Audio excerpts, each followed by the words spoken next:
Welcome to Sage for H and another IR Theory interview series. Today I have the honor to speak to Lene Hansen from Copenhagen University. Welcome. Thank you.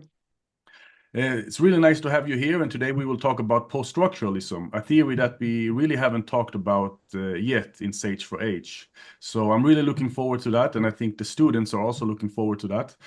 But before we start talking about post-structuralism and the core concepts and so on, could you please tell us a little bit about your scholarly background?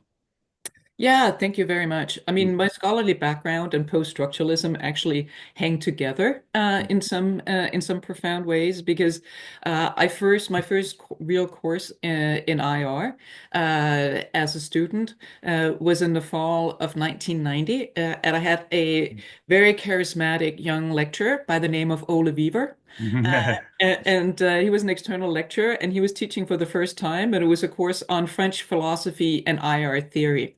And that was right when the first few pieces that are now kind of post-structuralist classics had come out, writings by James Sedarian, R.P.J. Walker, Richard Ashley, Michael Shapiro, and James Sedarian had edited a book, International Intertextual Relations, that had came out in 1989. So it was very exciting to get to be part of something. I mean, of course, you don't know at the time that this is going to be something that will become one of the established perspectives in IR. So, I mean, in that sense, I would say that as a student and later as a PhD student and then as a scholar myself, I've kind of followed the way in which that post-structuralism has gone from being something that was sort of identified and also identifying itself as being on the margins to sort of now being a textbook chapters in works like the globalization or what is it called, the Bailey Smith and Yeah, Owens. yeah, yeah, yeah, yeah. I have a The chapter IR in Bible.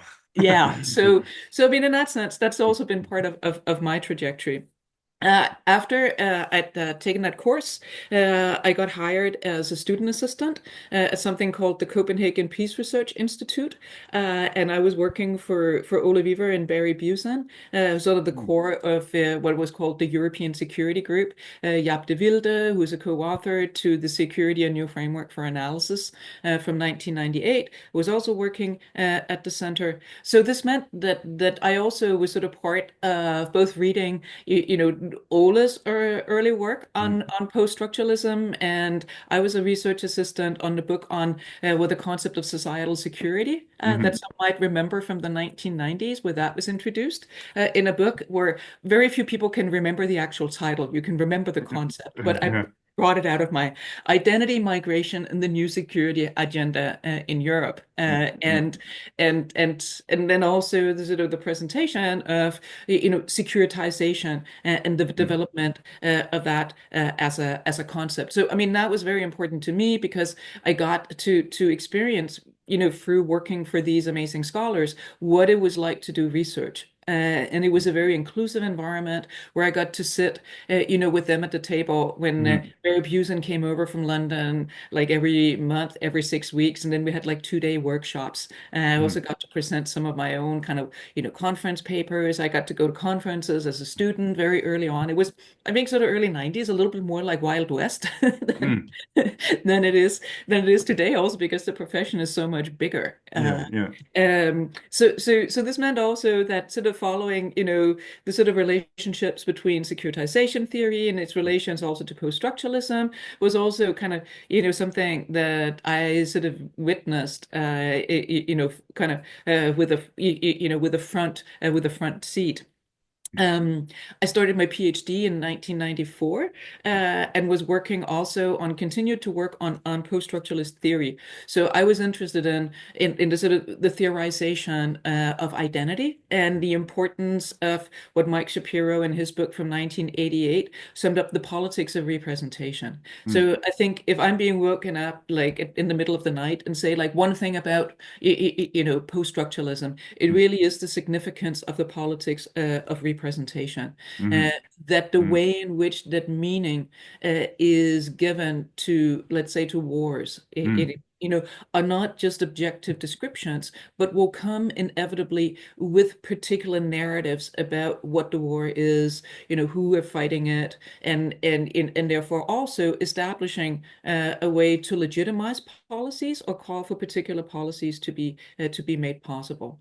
mm, So I was working on how to provide, I thought, sort of a more nuanced understanding mhm, of the identity representations. mhm, The first sort of generation of post-structuralist work was written, during or in towards the end of the Cold War, like the Second Cold War, and for good reasons. It was quite focused on the relationship between, the superpowers, between the U.S. And the Soviet Union and NATO and the Warsaw Pact. mm, So this meant that it was also, because that was the confrontation, but it meant also that in terms of what the identity relation was, that it was maybe cast a little bit too much as a dichotomous relationship. mm, And, it was David Campbell's Pathbreaking, Writing Security from 1992, is a fantastic book. But has also been criticized in the sort of that the concept of identity there is one that is tied to the radical other.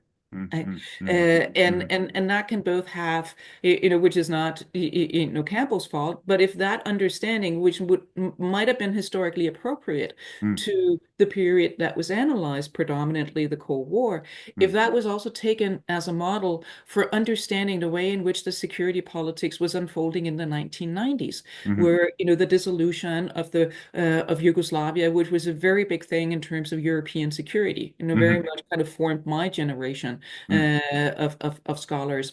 And there the question was, should, the quote unquote Western Europe intervene?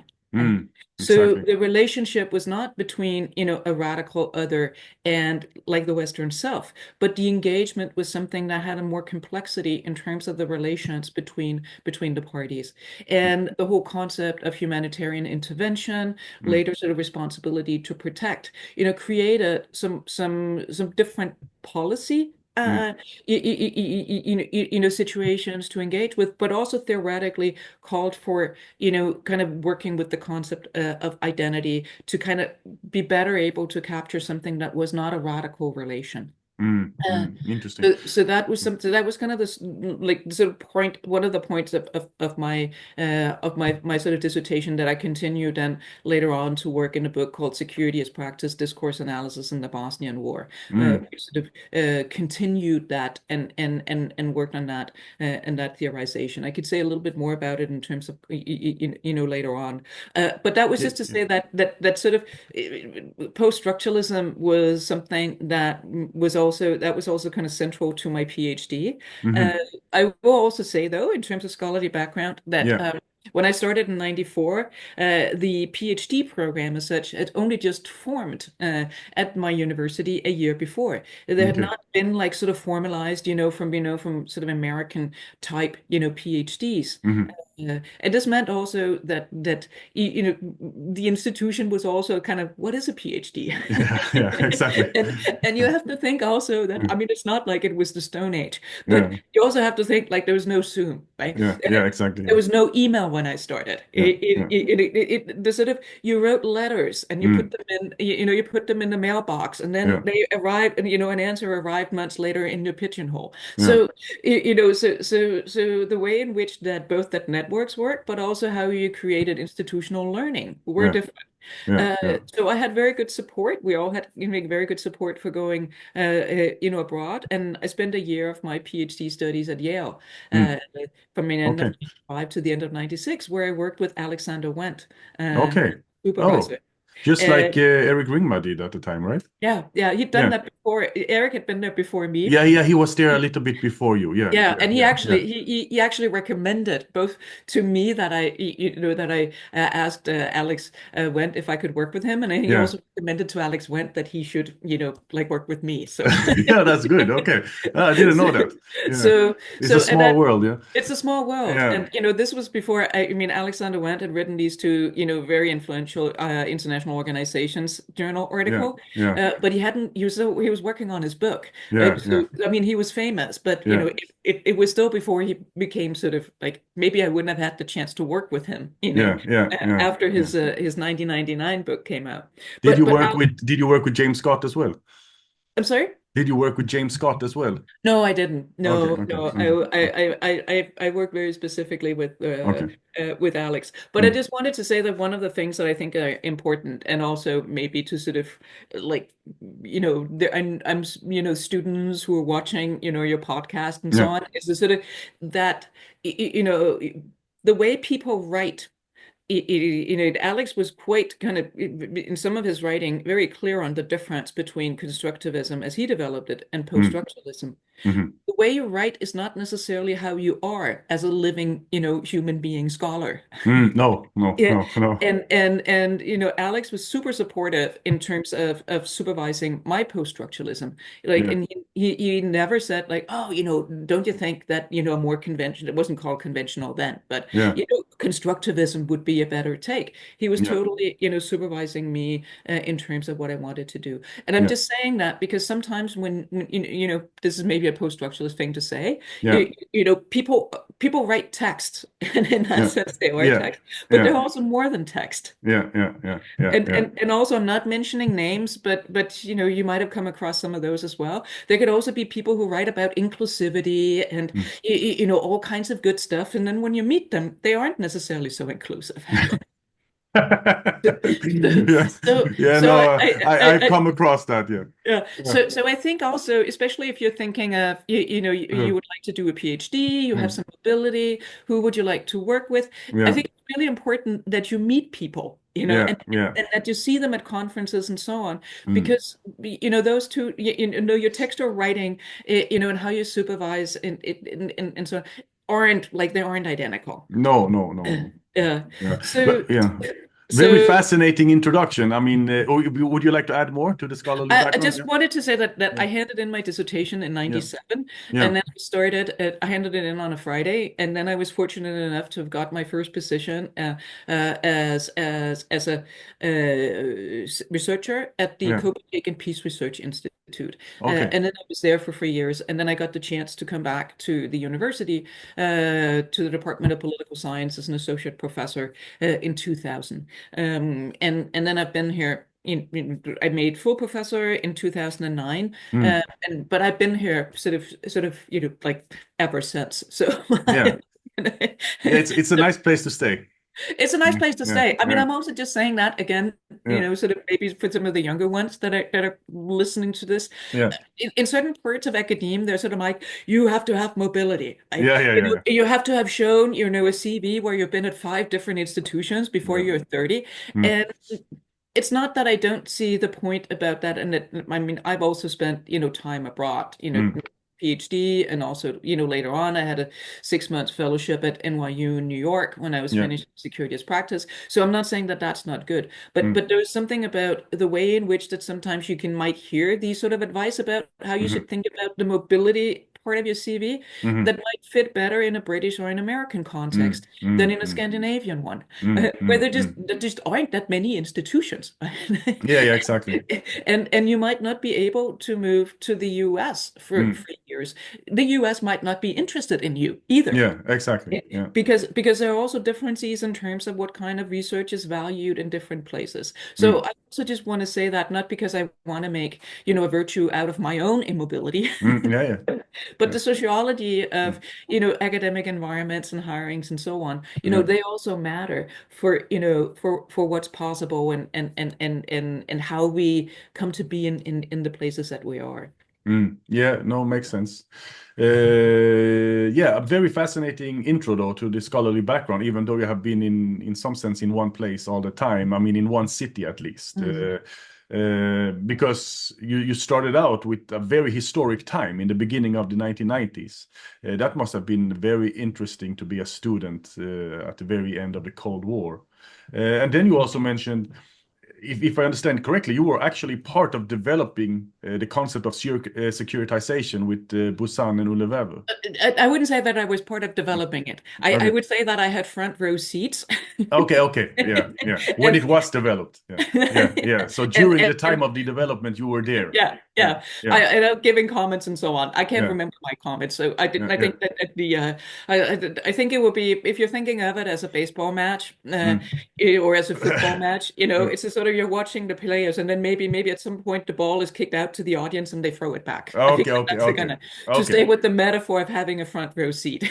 Yeah, but that's still very nice to have a front row seat though during the development of Fantastic. securitization. It's a very Yeah, popular concept. yeah. Yeah. And then also, you said already we are going to touch upon the core concepts, but you also said if you wake me up in the middle of the night and if I have to say something about post-structuralism or one thing about post-structuralism, then it is that post-structuralism is about the politics of representation. Yeah. And I think that captures very nicely what it is about, politics of representation. And then you also mentioned briefly that there might be different types of conventional or radical constructivism, but it was really about constructivism and post-structuralism, and that Alexander Wendt was very supportive and allowed you to continue on your path and so on. And that made me think about the distinction between constructivism and post-structuralism in terms of philosophy of science, because a book that I like a lot is the book written by Patrick Thaddeus Jackson, The Conduct of Inquiry. I think it is called. It's a longer title, but I only remember Conduct of Inquiry just now. Maybe Conduct of Inquiry in International Relations. And then I would say Alexander Wendtian type of constructivism is according to his methodology, he calls them, a critical realist, right? It's a critical realist understanding of the world, whereas my understanding, at least of post-structuralism, I might be wrong, we will see now, I would put that in the methodology that Patrick Thaddeus Jackson calls reflexivity. Mm. So he has he Yeah. has positivism, critical realism, analyticism, and reflexivity. Yeah. And yeah, but maybe we will talk more about that later. But that came to my mind at least. Yeah. Very interesting. And we just started with the scholarly background. We've already touched upon so much. But also interesting that you said that the war in Yugoslavia was very critical for you as scholars during that time in terms of how you view the world and in terms of your intellectual development. And when I started my studies, it was more the war in Iraq that was Yeah. Yeah. very important. And also, of course, 9/11 and the Yeah. war on terror. All right. Nice. Lovely. Let us start then with the core concepts. So if you are to choose three core post-structuralist concepts, which ones would you choose and why? Well, the first one might not be a surprise Mm. after, the talk that we already had, Yeah, yeah, is discourse. yeah, Uh, and the discourse is, I think, the key concept to also understand the politics of representation.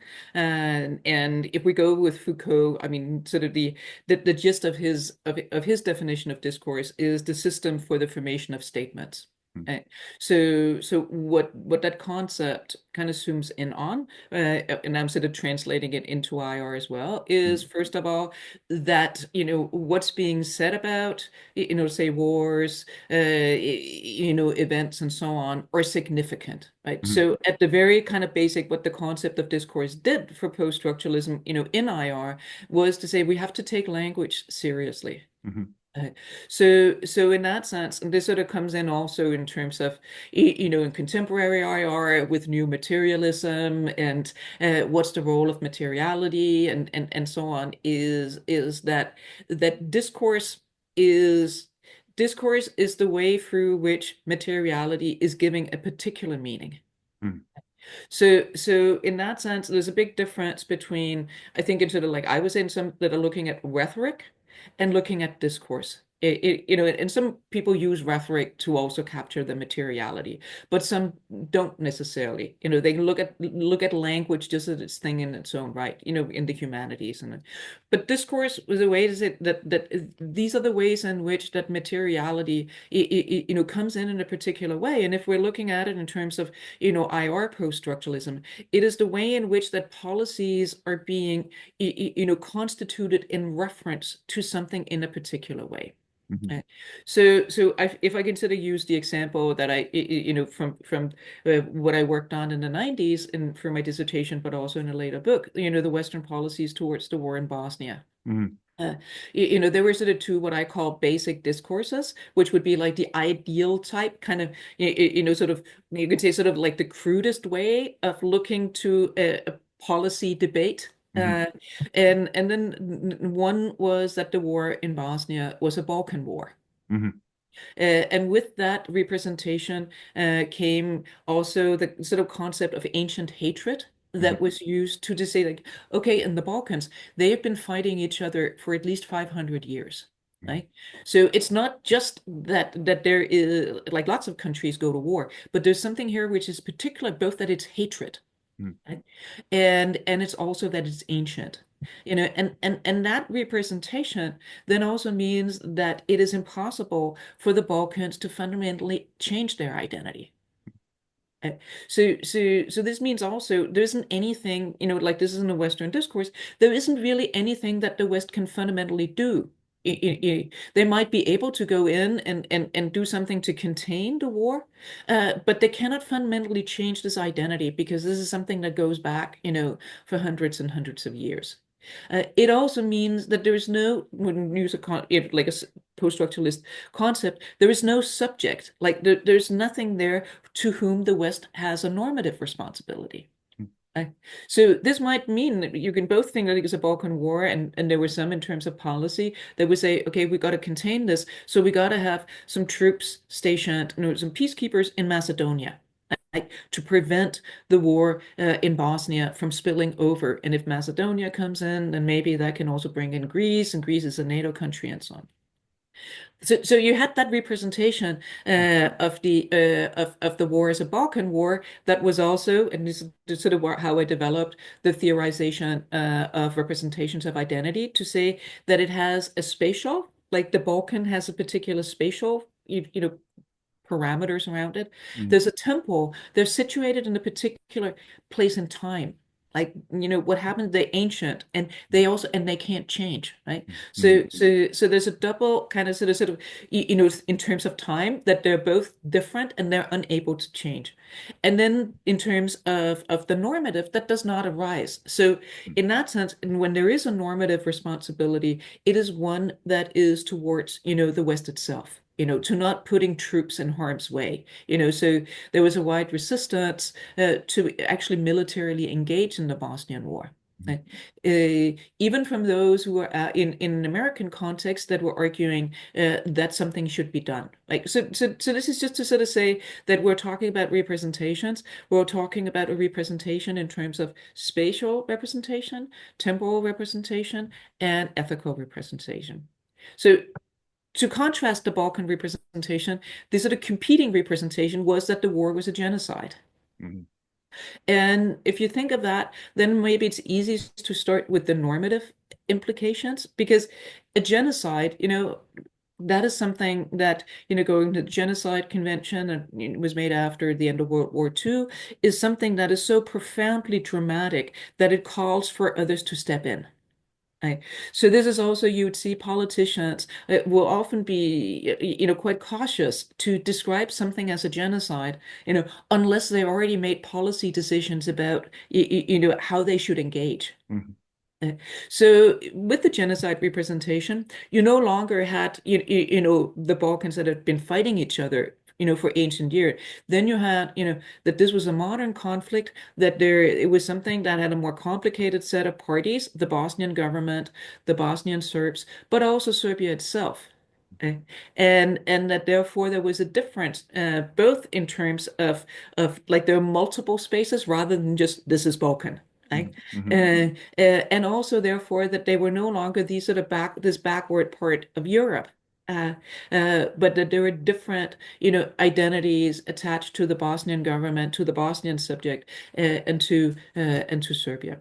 So this is just to say that this is part of when you open up the kind of the politics of representation, is to look at the way in which that both policy discourse, but also, intellectual discourse, academic discourse, and so on, discourse as such, are making these representations that can be quite intricate in the way in which that kind of the understanding of how they are in space, how Hmm. they are in time, Hmm. and what normative implications that are attached to that. Hmm. So this was sort of part of, like, if I can see it, like the concept of discourse, I think is fundamental. And I worked in my work to develop the sort of understanding of representation as discourse that had the sort of space, time, and the ethical, and also to say like basic discourses would be kind of a basic way of structuring, to understand a political debate. Mm-hmm. Okay. But then you could have variations, like so you can have something that said, it's a genocide, and we should do something, but from an American side, but it's Europe's responsibility, right? Mm-hmm. Mm-hmm. So then you can sort of trace differences both at the same time, but also how they develop.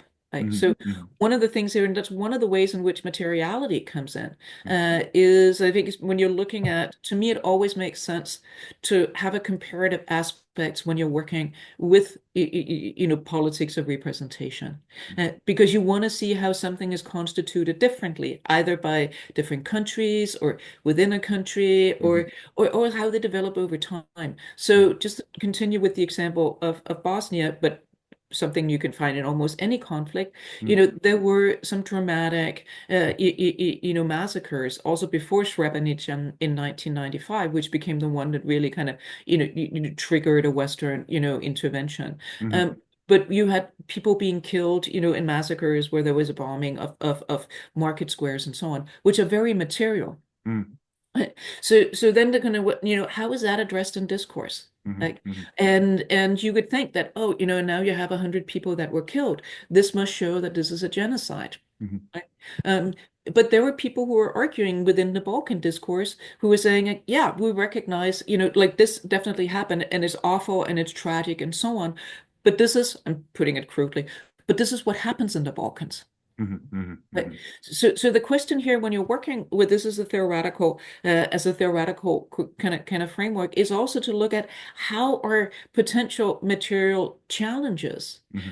How are they being, do they cause discourses to change? Are they being sought accommodated by saying, hey, we can actually, this actually fits with our representation, right? So Mm-hmm. we're not contesting materiality, but we're ascribing different representations to the materiality of all of those people that are killed. Mm-hmm. But so when you have these two discourses that you mentioned in Bosnia, Yeah. what type of material did you look at? I mean, was it a specific type of material? Was it, let's say, only elite discourses, or where did you look? I mean, I looked broad, a little bit more specifically on. I didn't have as much material in my PhD as in the later book, which is Mm-hmm. both kind of also kind of, if I can do another like advice to potential PhD students, it is a project on time, right? Yeah, yeah, yeah, So, exactly. so Yeah, this means, yeah. and people will also like, people will also who read a PhD dissertation know they know it's a project on time. A Mm-hmm. book is different because you could just continue writing on your book till the book is done. Right. Mm-hmm. Mm-hmm. I would also say, but maybe that's a sort of like maybe a sort of a historical aside. Mm.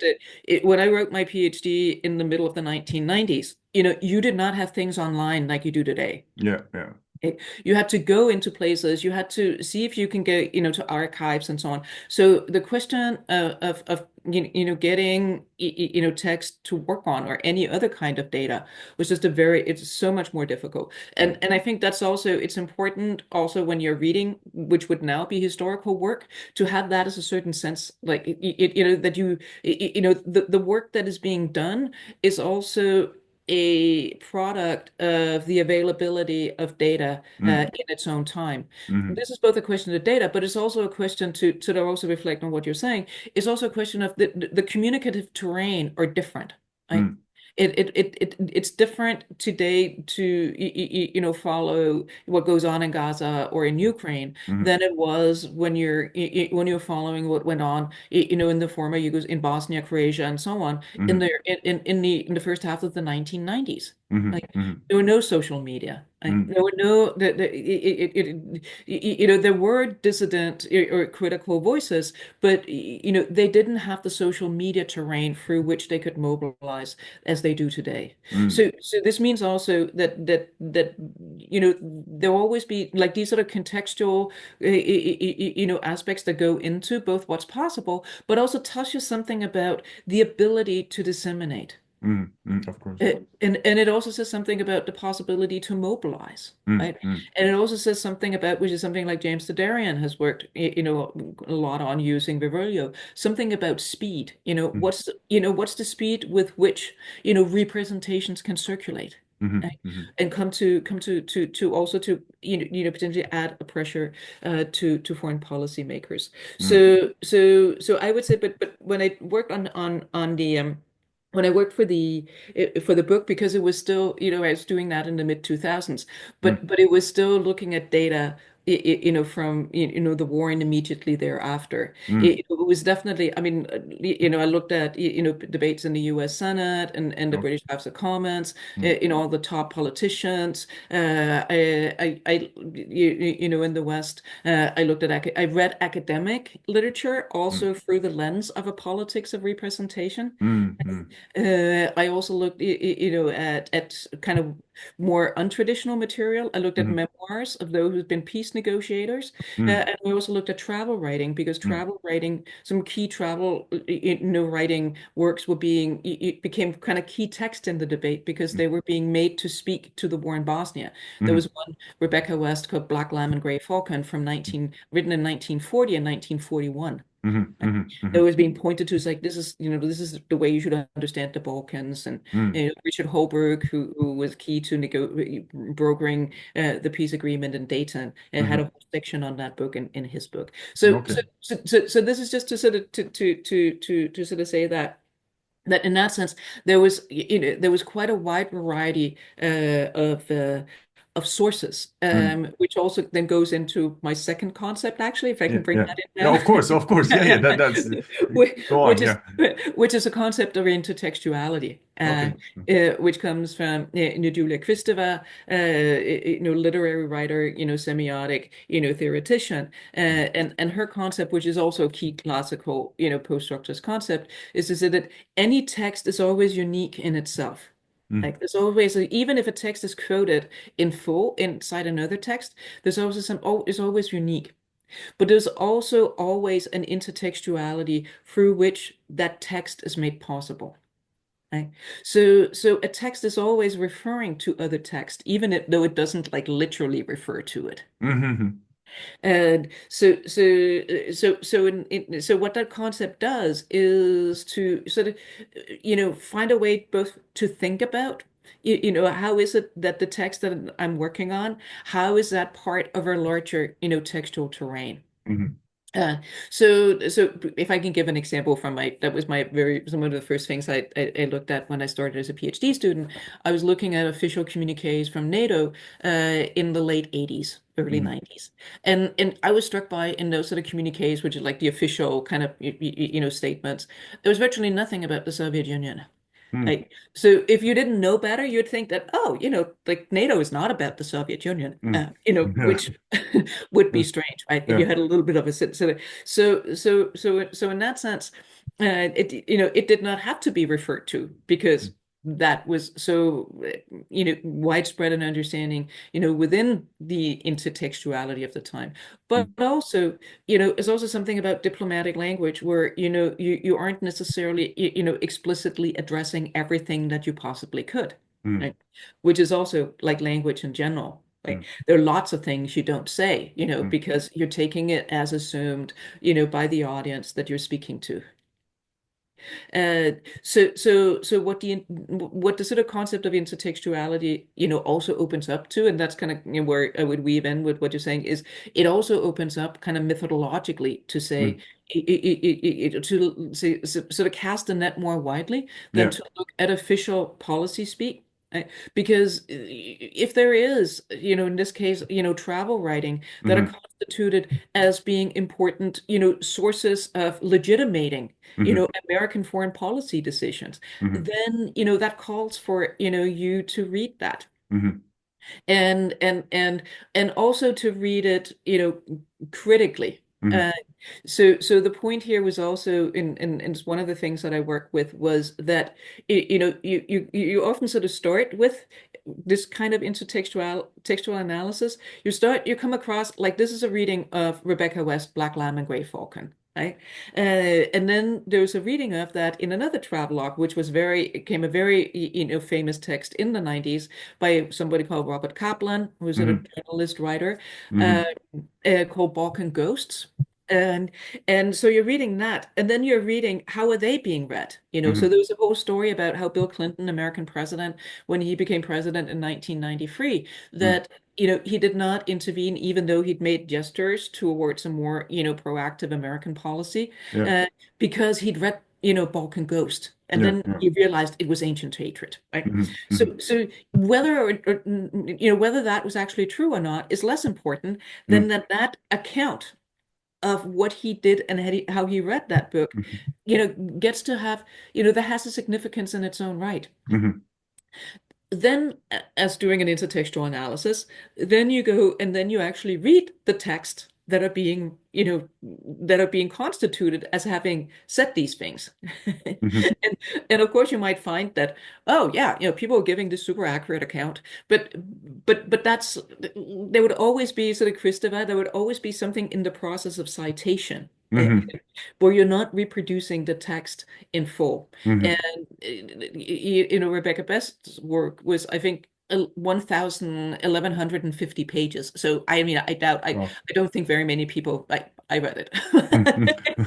But it becomes more kind of what's the narrative about, Yeah. something, then it Yeah. becomes the text itself. Yeah. Uh, Exactly. and then that sort of that would feed into how you can work with that, critically, historically, which I'll get to in a second.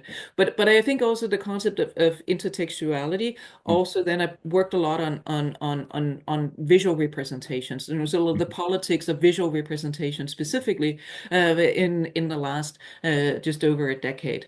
And that also, when you have the concept, of intervisuality, Mhm. then it also Mhm. sort of incorporates that, images, uh, come to be significant, both because of the text through which we're told what we're seeing, Mhm. but also through the intervisuality links they can make, to previous images and to what's called, to previous iconic representations. Um, so for example, if you remember the photograph, of Alan Kurdi, the little boy who drowned, Yeah. in 2015, who was Yeah. lying on the coast in Turkey, and there's, policemen in one of the scenes who's picked him up and holding him. And, there's sort of scholars that are pointing to sort of how that, resembles the kind of classical motif of Mary holding the body of the dead Jesus. Mhm. Mhm. You could also have similar like representations where people like holding small children, where it's Virgin Mary with a newborn baby and so on. Mhm. Mhm. So in that sense, there'll be these sort of links that are being created and that help reproduce a particular understanding, of an image. Right? Mhm. So I think that this also, to use a concept from, sort of Roland Barthes, where he says images are always and he's speaking, about photography in particular, but I Mhm. think we can extend, I sort of it's extending it to images more broadly, are always Mhm. polysemic, which means Mhm. that there are always multiple interpretations that can be brought to them. Mhm. Right. So with the image of Alan Kurdi, which I've written about with my colleague, Rebecca Adler-Nissen and Mhm. Katrina Emilia Andersen, it was, when it first came out, it was constituted through a politics of representation, that this should cause governments to open up the borders, particularly to Syrian refugees. Mhm. And kind of and it did that, at least in the immediate aftermath. But it was also, when Merkel brokered the deal with Turkey, between Turkey and the EU in March 2016. Mhm. Alan Kurdi was also being pointed to, as somebody, this should not happen, this deal preventing, further Alan Kurdis, because, Mhm. we have to make people not get on these boats. Yeah. So in that sense, that sort of, the meaning that is ascribed through politics of representation can also, like run through the visual as well. Mhm. Which is also to use parts where you're saying, they're both, denotate. He has two concepts of denotation and connotation. And denotation is what you can sort of see, there's a boy lying on a beach. Right? Mhm. But the connotation is what's being brought to it. So that's also where you get the sort of whole historicity of, at least in a Western context, of constituting, the child as the quintessential, symbol of the victim and innocence. Mhm. And and to be cared for, which is why images of children, for example, when you're dealing with migration and refugees, Mhm. that they can be mobilized politically differently than Mhm. those of of adult men. Mhm. Mhm.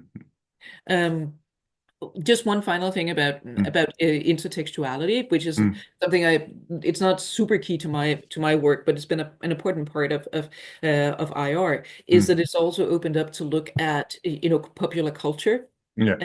And how popular culture is both a realm through which key international relations issues are being, sort of, mediated. Mhm. Uh, but also, someone like Michael Shapiro has, for example, has done that quite a lot. But you could also read popular culture as a way for also getting more critical insights into, what international relations is about. Mhm. Right? So in that sense, I think also what intertextuality also enables is to have a broad understanding of Mhm. how it is that international politics is being formed. And, Mhm. like we're scholars and students and so on, and kind of the vast majority of people, might, get their information elsewhere, right? Mhm. Mhm. Exactly. Social media, Yeah. the whole, I'm not gonna, we could talk a lot about that, but sort of, but the way in which that the boundaries between, what we can trust, Mhm.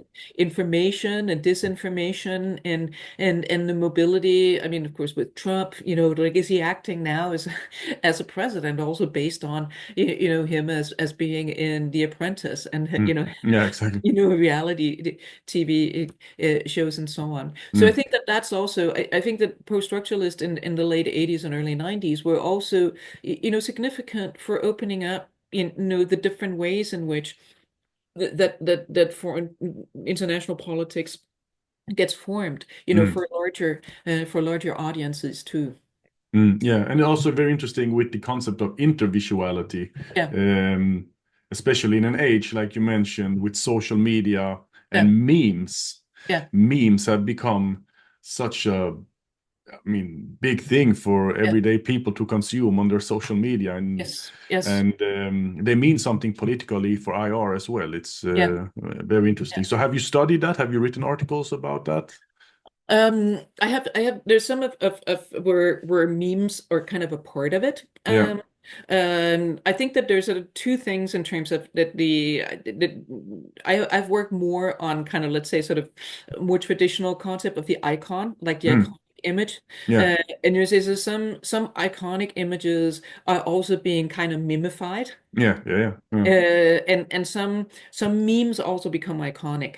Mm. Yeah. Right. Yeah. So there's Yeah. some Yeah. overlap between them. But I think one of the things that I think is significant also, and in the debate about memes, and that actually it goes back at least to, you were mentioning Iraq, right? So Mm. the one of the important one of the iconic photographs was of Lindy England, who was Yes. the Yes. female guard who was holding a prisoner on a leash. Mm. If you remember that. Yeah. Yeah. Yeah. Yeah. Yeah. But, Yeah. no, Yeah. and that became a You sort of, cannot forget that image. yeah, Yeah. and that became also like a meme, Mm. doing a Lindy, Yeah. Yeah. Yeah. Exactly. and where people would kind of pose with like Christmas trees and so on. So Mm. it creates, I think, lots of things to say about this, Mm. but it also creates the sort of, is there something about these memes? Are they just funny? Mm. I, and what is the politics of something that Mhm. is ostensibly apolitical? Yeah. Exactly. Yeah. So, Mm. I mean, I think, and that's the sort of post. I don't think you have to be a post-structuralist to make that argument, Mm. but that to constitute, to work with images in a way where you're kind of memifying, oh, this is just fun. Like Mm. that also does something politically. Mm. Mm. Mm. If you're taking something like, an image of, horrible, violation and with the Lindy England, and then that becomes something that become a meme that is traveling outside of that and is used for something that would be, I'm not saying it, but it's often just like, oh, kind of harmless or apolitical. Mm, mm, Right. yeah. So I think also this is also to sort of think about what it is, where the boundary is around what is seen as permissible, when does that get contested, and Hmm. because that's something that also happens, when there are remediations that sort of transgress what's considered, norms for representations in a given society. Okay. Hmm. So that whole thing also can become an issue in itself. I mean, it's Mm, like that's not okay, right? mm, mm, Um, yeah. yeah, so in that sense, it really is a kind of almost like a second order, Mm, or maybe even a third order. It's the mm. sort of how do memes, mobilize something we would think of as political images in a way that's not necessarily political. Like Yeah, but how now also, I mean, memes are used so much as well by the people in power these days, yeah, yeah, from Trump to Elon Musk. yeah, yeah, yeah, yeah, S- so yeah, yeah, those tools are mobilized, and they have. I don't think they're just doing it randomly. I think there's something behind yeah, what they are posting and yeah, reposting, of course. yeah, yeah. Mm. We are just at the second concept, right? Yeah. Yeah, So yeah, so yeah, so the last yeah, concept, and the last concept's built on the yeah. other two. Yeah. But that's the concept of genealogy. Okay. Yeah. Yeah. And genealogy, taking from Foucault, who drew on Nietzsche, but is to sort of condense it, and sort of is a history of the present. Mm, So for me, it's a sort of a history of the present comes into, in my case, an IR analysis, when it is a way of kind of saying, where do these representations come from? mm, Right? And is there, going back into history, is there a different way to sort of started when I was working on the debates over Bosnia and with the Balkan representation? mm, Right? Because as I spoke about earlier, the Balkan representation is one that sort of that comes with a lot of history. mhm, But when you study the history of the concept of the Balkans, mm, uh, Balkanization and sort of the concept of the Balkans is much more recent. mm, And it really only starts at the end of the 19th century. And the concept of balkanization, which refers to how countries will break apart, but also how they might kind of kind of get the other countries to kind of be soaked into their conflict, is mhm, after World War One. It's from balkanization is a concept that first used in 1921. mhm, So this sort of mobilization of the Balkans in the 1990s to talk about ancient hatred is mm, actually a particular reading of history that is not only like accurate in terms of what were kind of the ways that politics was unfolding 500 years ago, but it's also one that also is conceptually doing something where it has a much more recent history than the history that the concept tells us we should understand the Balkans through, right? mhm, Um, so I also found that the Balkan discourse, that kind of radical otherness to the Balkans had a much more recent history, and it wasn't actually as radical in the early 1920s as it was in the 1990s. mhm, There were also two other representations that have been completely marginalized in the 1990s. One of the Balkans as a young client of civilization, which is mhm, a wording from a report made by the Carnegie organizations in 1914 mm, that was sent out to examine the first two Balkan wars that happened before World War One. Uh, and there was also a romantic, vision of the Balkans, which was mm, part of a kind of more broadly, travel writers and writers in general, particularly from, sort of Western Northern Europe, mm, who were looking, to sort of the way that the proud and the heroic mm, were found in something that hadn't become so industrialized and domesticated and all of that as mm, you had in industrialized England and other parts of Europe. mm, mm, mm, Right. So this meant that I think it was important both, that's a longer kind of, people who are interested in that can read it. It mm, meant both that there was a much more complex reading that had to be made of like Rebecca West Black Lamb and Gray Falcon. mm, It wasn't a Balkan discourse as much more of a romantic discourse mm, and of romanticization, not just of Serbia, but of Yugoslavia as such. And and so you get more complexity, and you get sort of also a way where you can, if you want to, also can intervene in contemporary debate and say, hey, like this historical mobilization of the Balkans actually have a much more modern historicity. mm, mm, mm, Like mm, so what happens when, when we're asking questions about that? mm. Um, Could so I just ask yeah, yeah, maybe it's a big question, but throughout the interview, you have mentioned or talked a lot about politics of representation. yeah, And then now we talk about historical accuracy, yeah, right? Or it wasn't really historically accurate, that understanding of Balkanization as ancient hatred. yeah, It's a much more modern concept. yeah, And then we mentioned social media and the lack of trust and yeah. legitimacy and so on. And then how, and this also relates to um, um,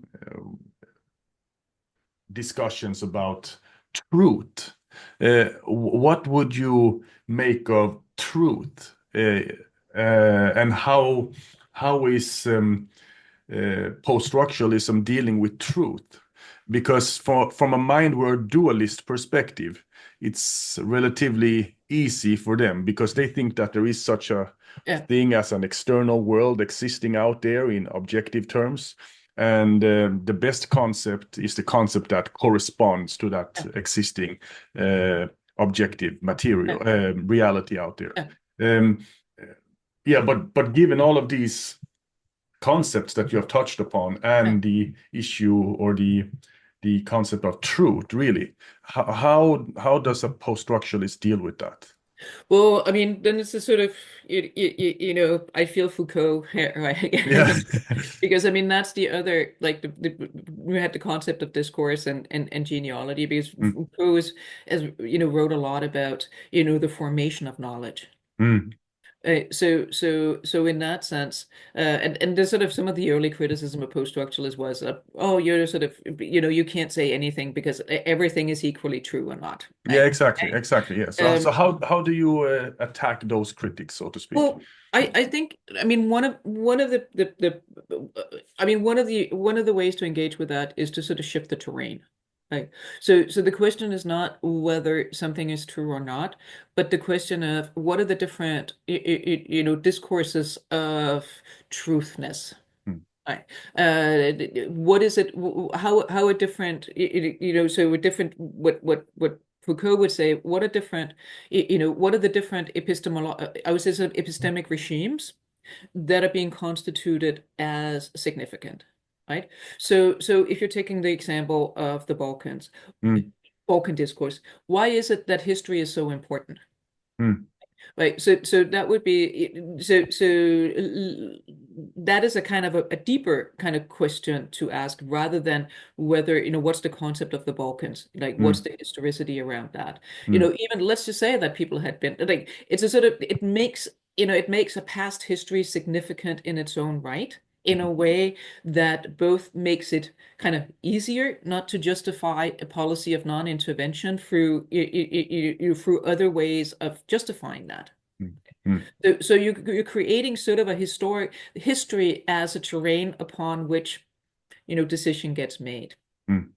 But Like, if we take that concept of Balkanization, um, the way it was understood, or we could relate that to yeah, the to those two discourses that you mentioned in the beginning, the Balkan yeah, War and then a genocide. yeah. So in some sense, the Balkan War discourse in relation to the proper understanding of Balkanization is false, we could argue. Uh, Well, yeah. I think I wouldn't sort of again, it's a sort of where you'd say like it is that's the genealogy, right? The genealogy would be more sort of how is it that that particular understanding of history is made possible? Oh yeah, yeah. And but I think also it's a sort of there's I think a distinction that I also make in my security as practice where there's a question of sort of first and second order facts or materiality. Mm, Like so and the kind of the first order is what are the different like I said, sort of what are the different parameters around which knowledge is generated? So take sort of statistics, right? So how is statistics being made, for example, about migration, or an early example that the David Campbell was writing about as well, consumption of drugs. Right? And are they kind of, the consumption of, are particular drugs constituted as particularly dangerous? Mm, And therefore, therefore you're making, you're measuring how many people are, doing methamphetamine, right? mm, But you're not looking, which would have a particular, demographic, configurations, but you're not looking at the consumption of alcohol, right? Like mm, sort of, which is sort of, so you're looking at, and of course, once you have made sort of like, okay, it's important. I mean, your post-structuralist itself would also say it is important, for example, that we know something about, the way in which that, that race, that the access to education, say mm, in Scandinavia, we think that, everything is equal for everybody, right? But mhm, but if you're going to, outside of that, how does race map onto who's able to get a university degree? mm, Right? That is significant, right? You're not mm, saying that that's not important, right? mm, So it's not that materiality, or that the truth of those statistics that are being made is not,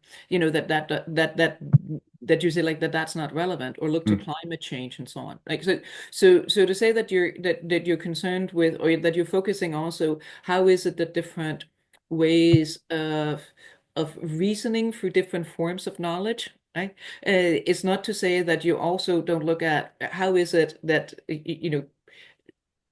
that certain things are being made to matter. So I think it's rather the other way around in some ways, to say how is it possible for Trump to disregard all of the climate mm, the mm, climate science. But I think for me, it's I mean, of course, it's both to see like how is it that something that has been blatantly proven by how many different scientists can be disregarded. mhm, mhm, So it is that the sort of the process through which disregard for mhm, facts can take mhm, place, mhm, which is kind of where I would kind of make my post-structuralist, perspective come in, mhm, and try to find, rather than discuss whether the science is true or not. That's not like, that's something that climate scientists, and we would take that as an example, yeah. they have managed to establish themselves, at least for some of us, as having an epistemic authority there. Mm, mhm, mhm. So it's rather to see like how is it that that epistemic authority is being contested, and Mm. can be delegitimated. And Is that epistemic authority there because it is true what they are saying, well, I mean, or is it because they have a hegemonic position? And that's where if you're looking at whether genealogical or kind of sociology of science, Mhm, also in the tradition of Donna Haraway and so on. I mean, these are sort of why very rich historical studies that are showing how it is that particular how particular disciplines of science, how they're manifesting, how mm, they come to have the status that they have, and so on. So I mm, think I mean, which I think is important sort of in its own right. So I mean, in that sense, in 2025, mm, we're also we're dealing with kind of a broader, at the most meta level, epistemic politics that have particular historical backdrops to it, and yeah. because some of those are being, I mean, being hugely contested, by Mhm, Trump and others. mhm. In a, so that's where we see, that's an international politics in itself. Yeah, yeah, yeah, yeah. Interesting. Um, did you have anything else to say about genealogy? Because I interrupted a bit early there with my question. No, no, no, Yeah, I yeah. take that as an appreciation of engagement. Yeah, yeah, of course. Yeah, but sometimes, yeah, you, I think this is yeah, this feels like I've said enough about genealogy yeah, for now. yeah, because it's a very interesting concept. I wrote, no, I'm not, I didn't write, but I read a very interesting article about the genealogy of sovereignty not so long Yeah. ago, and it's fascinating when really good scholars, yeah, apply that concept. It can Yeah. be very I nice. think Jens Bartelsen wrote his dissertation Yeah, exactly. He was back part in of, the yeah, yeah. back in the early 90s, right? Yeah, yeah, yeah, yeah. He's at Lund University. Yeah. right? Yeah. Um, very interesting. Okay, so let us continue then, but rather in terms of policy relevance. So, how would post-structuralism inform policy? Yeah. I mean, we touched a little bit upon it in earlier, and I think the sort of the first like sort of criticisms of post-structuralism when they started to be important enough that people would criticize them Yeah, was that this is all talk yeah, and sort of I mean I think I always want to I'm not going to ask this back to you, but I'm mm, asking it also just to sort of like as a larger reflection that yeah, what does policy relevance mean? mm, Right. And of course there's the one where you think that, oh, this means that you have a theory that is able to tell policymakers what they should do. yeah, yeah, yeah. And I mean I think IR theories can do that to some extent. Hmm. Uh, but most of like the big theories that we have are also relatively abstract. Mm, yeah, yeah. And I think it's really an American question, Yeah, yeah. uh, the But question of policy relevance. yeah, And but I think it's also an important question to ask mm, ourselves, right? mm, Because I mean, I've always worked very interdisciplinarily in terms of what I read. So I read for the visual stuff. I read a lot, I mean, mostly outside of IR and mm, bringing that in, and a lot of mm, it is from the humanities. And you see the word, politics and the political sometimes, but like it means different. Like we're in a I'm in a political science department, like so. mm. I think it's fair enough that you can say something about, politics and Of the course, of political in a course. more specific way. And Yeah, um, but not to say that I don't agree with you that I think it is an American question, but yeah. I think it's one that because also in Scandinavia we're so fewer people who do research Mm.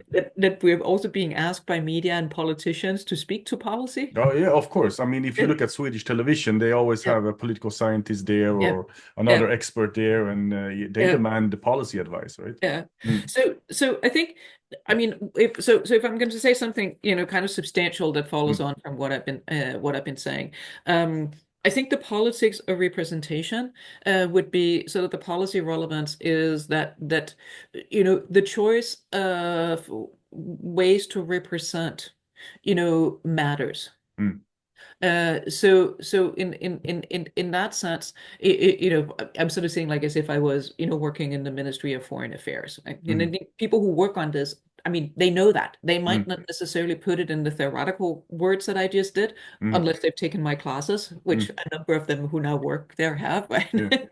But but it would be that if you're, the choice of whether something is a Balkan or genocide actually does something quite different in terms of putting a demand or legitimate policy. Yeah, yeah. Yeah. So in that sense, it's kind of figuring out like what is the navigation in that terrain? Hmm. Uh, But so that's also intimately a normative question, right? So it's yeah, yeah. So yeah, the policy advice, the policy relevance is always normative. yeah, yeah. Then I think in terms of the images, which is a Mm, very concrete thing, and I worked the first like larger work I did on images and sort of setting out kind of framework was drawing on the Muhammad cartoon crisis, mm, hmm. which I mean that kind of whole interest is still ongoing, right? Yeah. But there was the one cartoon that became most iconic, the one by Kurt Vestergaard with kind of Muhammad with a bomb in this turban, like Yeah. assuming that it is Muhammad. There's been so much contestation over what that image means, like the Hmm. politics of representation. So Yeah. when I spoke about Balkan War and genocide, you're talking in like collective representations. Uh, Hmm. and when you have a depiction of an individual like Alan Kurdi or Hmm. a drawing here, it has to be connected to something that's larger for it to come into politics and mean something. Hmm. So the Muhammad cartoon has been constituted, a number of ways, but we take sort of two basic discourses. Hmm. One is that it's a representation that kind of represents Muhammad and thereby also, the whole of Islam as a radical other, Hmm. and as a terrorist and Hmm. as somebody who's, going to blow things up. And then there's another representation, which is also what Kurt Westergaard, the cartoonist himself, was articulating, that, this is a representation that's a satirical rendering of those who are, mobilizing religion for, their extremist causes. So in that sense, it's not about Islam as such. It's not even necessarily just about Islam. Right? It's about the mobilization of religion, Yeah. for that purpose. Yeah. And what I was saying, like, there is an interpretive gap between this drawing and those discourses, and you cannot come up with like one is correct. There is an inherent, like, that's a theoretical argument. There is an inherent, gap between how that comes to be speaking to something that is a Yeah. collective subject. And One might not be correct, but we could perhaps imagine a more sinister policy advice. So let's say there is an ongoing genocide in Rwanda, for instance, yeah, but 1994. Yeah, continue. yeah, but if I can just like finish my policy advice. Sorry. Yeah. Because my policy advice, and this is Mm, also like my own take as an academic, mm, is that it's not productive to try to get your own interpretation of that cartoon to be the right one, mm, because that will be like, that's impossible. mm, Like, you have almost 20 years of competing contestations. mhm. Right? So it is better to leave that and then kind of, engage at the level of, what are the substantial political, arguments and grievances that are being made. Mhm. Right? Mm. And address that and just say, like, we should not be fighting in terms of what this shows. Mhm. Mhm. We should bracket that, and we should focus on, on substantial stuff that is about how, relations between Denmark and, the Middle East, or, domestic relations to, other, citizens that also identify as Muslims, right? Mm. Mm. Mm. Yeah, Does well, that, I just want to continue a little bit yeah, on the same thread, but with another example, because you can imagine another more sinister type of policy advice using post-structuralist insights yeah, that politics of representation really do matter, right? yeah, And then there is an ongoing genocide in Rwanda, 1994, and the Clinton administration refused to label it a genocide or yeah, call it a genocide. So the policy advice coming from his close advisors telling Clinton, hey, you cannot call this a genocide, because if you call it a genocide, yeah, it will put moral obligations on the United States to yeah, intervene to solve this genocide, or to yeah, do something about this genocide, given the Genocide Convention and so on and so on. So the policy advice there, do not call it a genocide, yeah, because if you do, then X follows, even yeah. though it is a genocide.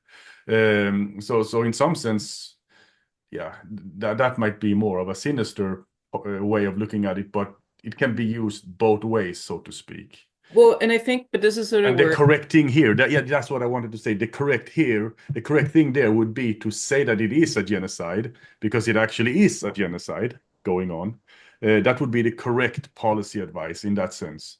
But you well, do not do it because you yeah. don't want to care about it. But I think that's also opens up a whole kind of, if you're declaring something a genocide and you don't have the resources at the moment to actually, like, intervene and kind of like that, then it becomes also, sort of the complexity that will go with that representation. And I'm not an expert on Rwanda, but Mm, also like, what's the speed with which things are happening, what's the mm, possibility of doing, something.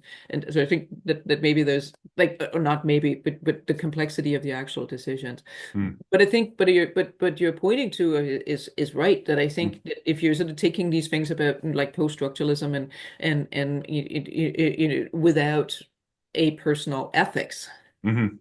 right, then you can also sort of be like, be a consultant for whoever. Yeah. Yeah, So yeah, so yeah. and I think in that sense, I think it's a Yeah. sort of, maybe to sort of to round that off, and I think sort of Mm, that because post-structuralism, and then going back to sort of the early work by RPJ Walker and so on, are also skeptical of large universal claims. mhm, mm, Uh, Anytime there's something like this is universally true, mm, there are always historically somebody who is not left in that universality. mhm. because they're not, because men have the right to vote and women don't, or Hmm. age and so on. So, you have to have a certain, status in society to be able to vote and so on. So the citizen, like the universal citizen after the French Revolution also came with all of these kind of, particularities to, Hmm. to the universality of the citizen. Hmm. But also in terms of that, the universal, human rights and kind of is always formulated from somewhere. Mm, okay. Right? Mm. And it is Liberals all, would not like that claim. I'm sorry? Liberals would not like that claim. Well, Mm, but I mm, think like that that does not mean that one would not, in terms of a personal ethics, mm, support universal human rights, mm, right? But it is something that it will call for a personal ethical defense. mhm, Right. Because you can't, there won't be something that is just a universality that gives itself across time and place. It's mm, always, when we're looking at it from a kind of international politics or domestic politics, it is also something that is always political in itself, both mhm, because it's formulated from somewhere, but mm, also because the decision to act on it, mhm, like the mm, enactment of universal demands and so on, mm, is one that is decided, politically. mm, mm, mm. Any advice to our fellow IR students studying at Malmö University or any other place in the world? Well, I think I've given some, like unsolicited advice Yeah, throughout the talk. yeah, But I that's think I yeah, would just say, yeah, say that I think that, I don't know if it's advice, but I think mm, maybe it's just that I think that IR has been, I think it is a really great field to work in. Um, Also for many reasons, but also because it has the potential of interdisciplinarity. mm, And you can bring in insights from other from other fields, whether it's history or some of the humanities, or methods from some of the more like social data science, if you want to look forward and so on. So I've always felt that it was a place where where you had the possibility of putting your own mark even as a student. mhm, mhm, And I think that just, I mean, I think that just is significant. mm, Uh, then I think the more particular advice, and it's something maybe sort of I'm reflecting on, what's the differences in terms of, the availability of data and so on. You were asking about that earlier yeah, in terms of, what I brought in the analysis of the war in Bosnia. mhm, And I think that there's something here where I don't want to sound like some kind of machine storming old person. yeah, Um, but there's so many advances, both in AI, but mm, also in treating text as data, mm, images as data, machine learning and creating, where you're working on these very like incredibly large data sets. mhm, Um, and the methodology and the technology is there, where they're able to not just look at, it did a study of the coverage of the refugee quote unquote crisis in mhm, 2013 to 2015 with Rebecca Atlanisson and Katrina Emilianusson, and we looked at maybe 1200, 1200, about 1200 photographs. wow, Which, yeah, when you're doing a manual mm, coding of that, yeah, that's hot. But yeah, if you're yeah, doing machine learning, then it's like, it's a glimpse of an eye, right? yeah, You yeah, want yeah, to yeah, have maybe 100,000. yeah, So I think that it is important for people who, or also for students, to also, recall what it is that a qualitative analysis can do, mm, mm, and what it can do, that working with these large data sets and these kind of social data, in terms of large numbers, cannot do in the same way. mm, mm, One is that there are kind of particular images, or mm, also sometimes particular text, that come to have a significance, um, where they come to speak in terms of policy making, and setting also a larger, sort of political horizon for people in ways that many, many examples can't, many images can't. So the one of Alan Kurdi, like the mm, iconic images like that, which there aren't that many of, but when mm, they are there, then they do a lot to, mobilize people to push, for policies and so on. mm. So I think that that sort of, and we need qualitative methods to be able to capture that. Mm, Um, I think also that it's also important that we think about what is the right questions to ask to these large data set projects, right? mhm, And for that, I think you need to read, more broadly, right? So mm. so the method does not produce a substantial question. No. And I think that that's sort of the history of what you're working on, trying to be is sort of what is the broader contextualization of something. Mm, mm. And I think that that sort of so I think it's a sort of don't let method stand even as sophisticated and impressive as it can't be. It Mm, also goes for qualitative work, right? mm, mm, mm. So I think that that's important. And I think just if I can just like finally sort of round off and by coming back to some of the post-structuralist concepts, Yeah. I mean, which I haven't mentioned, but which is part also of this, Jacques Derrida, who is one of the big, I've mentioned Foucault a couple of times, but Yeah. Derrida was a, probably other big name. Mm, And he was working with sort of deconstruction, like of mm, reading the ways in which that, oppositions between terms were significant for, the way that text broadly would sort of work and so on. And we see so much kind of analysis, which is about how do audiences perceive? yeah. Yeah. Yeah. And that's important too. Yeah. But Yeah. but the sort of Especially with securitization, bringing in the concept of the audience, very all of important. that. Yeah. So, and if you're, working with images, you're Mm, sort of like, oh, who would, like, how would audiences see this image? mm, That is important. But I would sort of say, it's a flippant, but look at the end of this conversation, like mm. the sort of, deconstruction is not a survey design, right? Yeah. Yeah. No. It is providing a particular reading where you as a student, as a scholar, saying like, now I'm going to do this analysis of this text or images or this sort of these discourses that are about the way in which we should respond to, the war in Ukraine and so on. Mm, And mm, I'm going to give you an analysis of this and how the politics of representation work. mm, Like, that you would be able to say like, this makes sense. Now I understand it, like differently. mm, mm, And mm, I get something that I didn't see in that way before, as I did before I read the analysis, mm, mm, which is different from a kind of analysis. So it's more of a kind of you as a critical, scholar mm, provide your reading, and you might also put different texts together in mhm, order to be able to say like, now I can make this critical point. mm, mm, mm, So think about yourself also in terms of, what are the points that you want to make, in your analysis as a mm, student, mm, mm, backed mm, up by your research design mm. and so on. But it's not just about how things are being perceived by others, but it's Mm. also Yeah. Yeah. how you can make, others see things differently through the analysis that you're making. Yeah. Yeah. Thank you very much. Thank you. I think that is a very nice way to end this interview that has been very delightful. Thank you very much for talking to us. It has been a pleasure. My pleasure. All the very best. Bye bye. Bye bye.